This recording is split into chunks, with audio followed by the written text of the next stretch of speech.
Hello, my name is Steve, and this is Embrace the Question, where in 3 minutes or less I am going to attempt to provoke you into the more of God. Today I want to talk about Genesis chapter 6. That's the giant chapter. Now, whether or not you believe that chapter is historically accurate or not, or strictly metaphorical, that's not what we're going to talk about today, but I am going to talk to you about the metaphorical significance of that chapter. So, be it historically accurate or not, I'll leave that to you for now.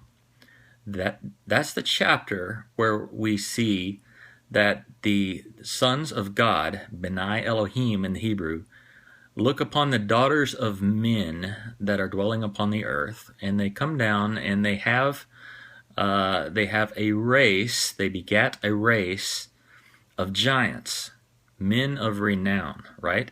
Read the first 6 or 7 verses of that chapter. It's entertaining, to say the least. Now, here is a nugget for you. In the scripture, anytime you see women mentioned, think mind. And anytime you see men mentioned, think spirit. That is very often something that resurfaces in scripture when you're talking about spirit versus mind. Paul talks about let the women be silent in the temple. Well, that is, let your mind be silent in your temple and be led by the Spirit. Does that make sense?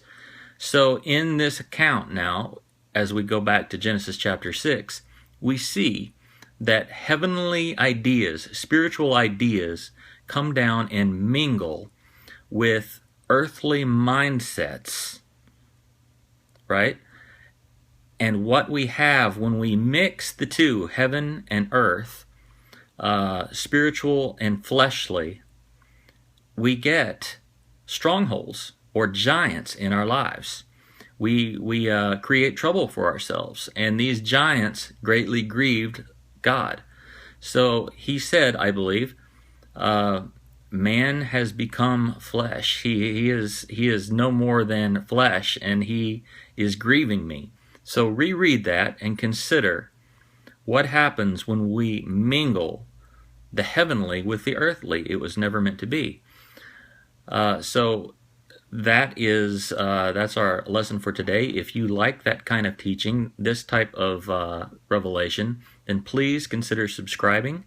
Also, check out my book on Amazon or Barnes & Noble. It's called Digging Through, A Guide to Biblical Discovery. Until next time, blessings.